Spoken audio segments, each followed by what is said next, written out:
अस्सलाम वालेकुम प्यारे बच्चों, उम्मीद है सब खैरियत से होंगे।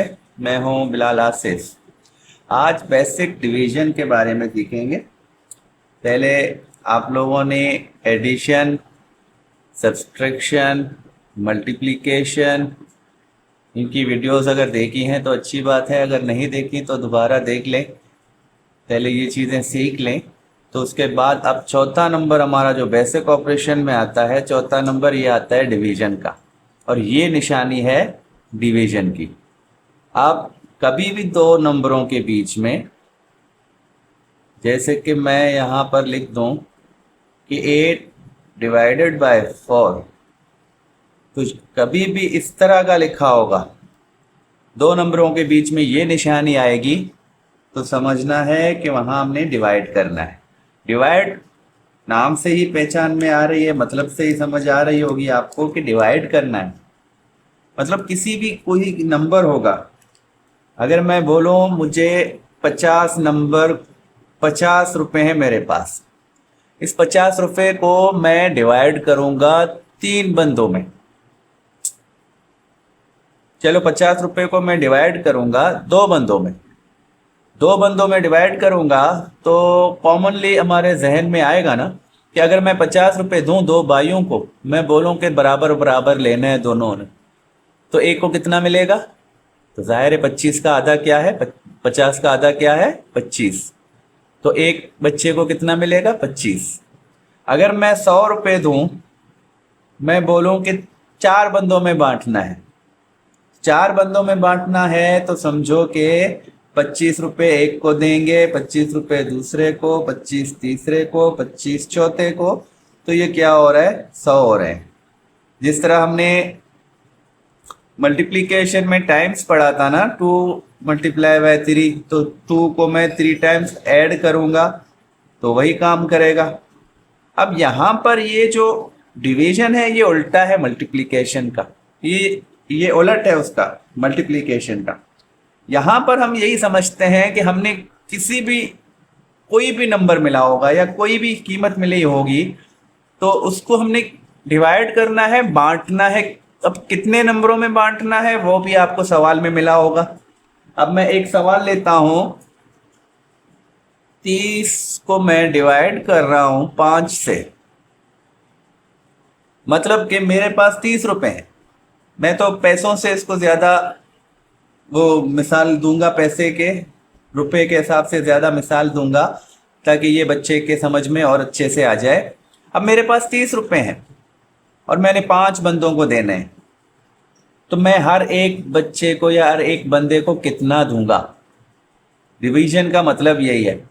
मतलब कि अगर मैं 30 को 5 हिस्सों में डिवाइड करूं, 5 बराबर हिस्सों में डिवाइड करूं, तो मुझे एक हिस्से में कितना देना पड़ेगा? अब मैं क्या करूंगा, मैं इसको डिवाइड करूंगा। डिवाइड करने के लिए एक तरीकेकार क्या है, ये निशानी, इस तरह वाली निशानी, आप जो मुकम्मल रकम है आपके पास उसको आप अंदर रखोगे और उसको कितने हिस्से में डालना है, कितने ग्रुप्स में डालना है? 5 में। कितनों में बांटना है? 5 में। तो वो 5 आप इधर रखोगे। अब 30 को मैं 5 से डिवाइड कर रहा हूं, 30 को 5 से डिवाइड करूंगा, जो 30 होगा वो अंदर रहेगा और जो 5 होगा वो बाहर रहेगा। अब मैंने इनको डिवाइड करना है, तो उसके लिए वही जो मल्टीप्लिकेशन में मैंने बोला था कि लाजमी हमें टेबल याद करने हैं, तो डिवीजन भी टेबल के बगैर अधूरा है। अब डिवीजन के लिए भी हमें ये लाजमी आना चाहिए कि हमें टेबल 2 से लेकर 9 तक के आने चाहिए। अब मैं क्या करूँगा, मैं 5 का टेबल पढ़ूंगा, इतनी दफ़ा पढ़ूंगा कि 30 आ जाए, 30 से ऊपर ना हो, या 30 नहीं आता तो उससे कम वाला हो, लेकिन इससे ऊपर वाला ना हो। 5 का अगर मैं टेबल पढ़ूं 1 टाइम तो मुझे मिलेगा 5, अगर मैं 2 टाइम तो मुझे मिलेगा 10, 3 टाइम का करूं मैं तो कितना मिलेगा? 15। इसी तरह 4 टाइम 20, 5 टाइम 25, तो 6 टाइम कितना हो रहा है? 30। ये टेबल अगर आपको याद है तो कोई मुश्किल नहीं है आपके लिए। तो कितनी दफ़ा? 6 दफ़ा 5 का टेबल पढ़ने से हमें 30 मिल रहा है। तो जो 6 दफ़ा आ रहा है वो मैं इधर भी रख सकता हूँ या मैं इधर भी रख सकता हूँ, वो आपकी मर्जी है। आप यहाँ रखो चाहे यहाँ रखो, लेकिन आप 5 की टेबल कितनी दफ़ा पढ़ रहे हो? 6 दफ़ा पढ़ रहे हो, तो वो 6 मैं इधर रखता हूँ। तो 6 दफ़ा 5 का टेबल पढ़ने से कितना आ रहा है? 30। तो ये 30 मैं इधर रखूंगा। अब मैं क्या करूंगा? अब मैं ये करूंगा, मैं 30 को इस 30 के साथ माइनस कर दूंगा। तो 30 से 30 माइनस हो जाते हैं, कितना बचता है? 0 बचता है। तो ये तरीकेकार है डिवीजन करने का, सिंपल बेसिक डिवीजन। तो इसमें अब क्या है, अब मैं आपको बता दूं। अब जो जो चीज़ें हैं उनके अलग से मल्टीप्ली या डिवीजन में जो है उनके नाम दिए गए हैं, वो नाम मैं आपको बताता हूं। ये जो 30 है, 30 है, इसको कहते हैं डिवाइडेंड। डिवाइडेंड ये क्या है? डिवाइडेंट है। जो मुकम्मल रकम हमें मिली हो या कोई ऐसा नंबर मिली हो जिसको हिस्सों में बांटना हो, वो हमारा डिवाइडेंट होता है। कितने हिस्सों में बांटना है? 5 हिस्सों में। तो ये 5 हमारा क्या होता है? ये होता है डिवाइजर। इसको हम कहते हैं डिवाइजर। और जो नीचे बचा, जैसे इस सवाल में 30 से 30 माइनस हो गए, 0 बचा, लेकिन किसी किसी सवाल में कुछ बचता है यहाँ पर, वो मैं अगले वाले सवाल में करके दिखाता हूं। तो यहाँ कुछ बचता है, तो यहाँ पर इसको कहते हैं रिमाइंडर। अभी मैं इस सवाल में क्या बोलूंगा कि मेरा रिमाइंडर बचा है कि नहीं, तो यहाँ पर रिमाइंडर 0 बचा है, मतलब कुछ नहीं बचा। और ये जो हमारा आंसर है, सही मानों में जो हमारा जवाब या आंसर होगा वो ये है। इसको हम कहते हैं कोशेंट।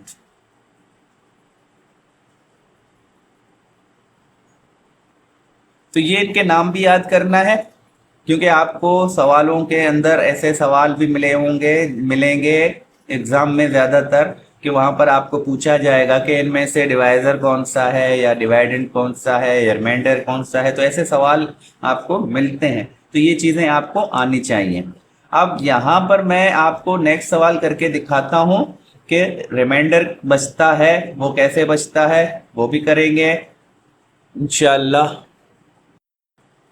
ये सवाल है मेरे पास, 18 डिवाइडेड बाय 4। अब क्या है? 4 बराबर हिस्सों में बांटना है। मेरे पास 18 रुपए हैं। मैं हर बच्चे को कितना दूंगा? बच्चे कितने हैं? 4 हैं। तो अब 18 रुपए में 4 बच्चों में बांटूंगा।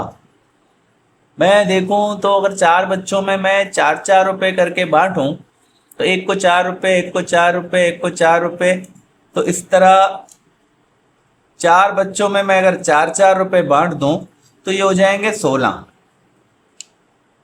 ये हो रहे हैं 16। तो अब यहां मेरे पास कितने रुपए हैं? 18। तो मतलब बच कितने रहे हैं? 2। तो ये 2 रुपए कैसे बचेंगे? हम इसको बांटने के लिए कैसे करेंगे? अब यहां पर वही काम करते हैं। 18 को डिवाइड करूंगा मैं 4 से, तो जो डिवाइडेंट है हमारा वो अंदर रहेगा। जो मुकम्मल रकम मिलती है हमें वो अंदर रखेंगे, और कितने हिस्सों में बांटना है वो बाहर रखेंगे। अब टेबल पढ़ेंगे उसका, डिवाइजर का। अब इसका टेबल पढ़ेंगे। मैं इसका टेबल 4 टाइम पढ़ूंगा तो मुझे कितना मिलेगा? 16 मिलेगा। अगर मैं इसका 5 टाइम पढ़ूंगा तो मुझे मिलेगा 20।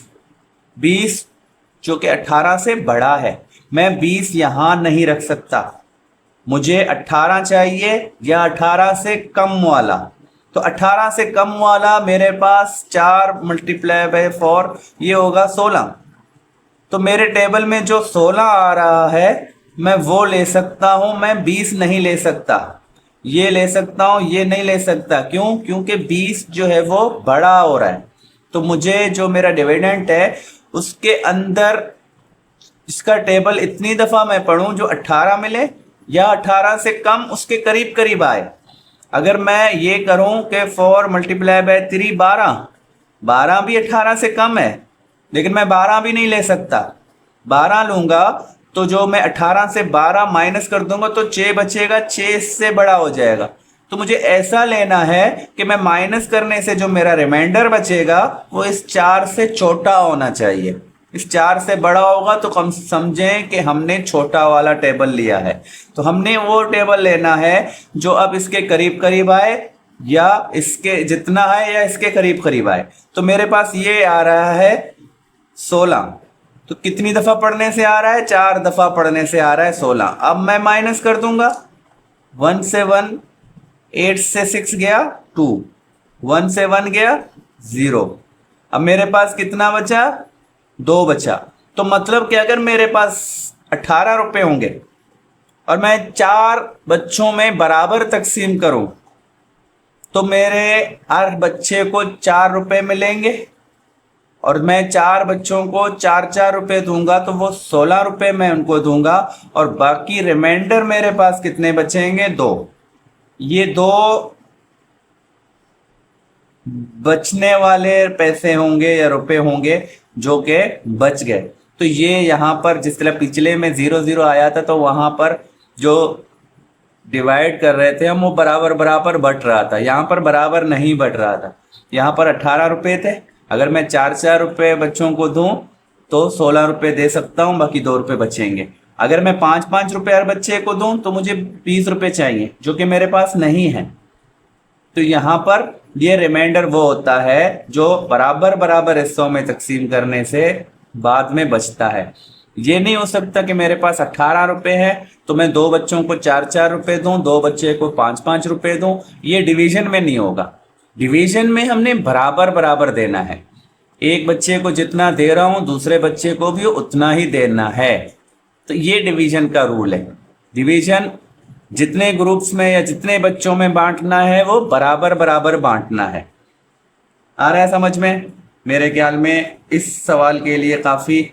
अब अगले वीडियोस के लिए मैं लाऊंगा लॉन्ग डिवीजन इंशाल्लाह। खुदा हाफिज़।